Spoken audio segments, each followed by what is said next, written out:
રીમઝીમ વરસતા વરસાદમાં કાગવદર ગામની સીમમાં અને શેરીમાં એક સિંહ લટાર મારવા નીકળી પડેલો હતો।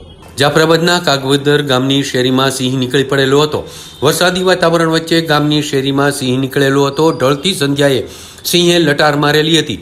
રીમઝીમ વરસતા વરસાદમાં સિંહની શાહી સવારી જોવા મળેલી હતી। પાછળથી આવતા વાહન ચાલકે સિંહનો મોબાઈલ કેમેરામાં વિડીયો કેદ કરેલો છે।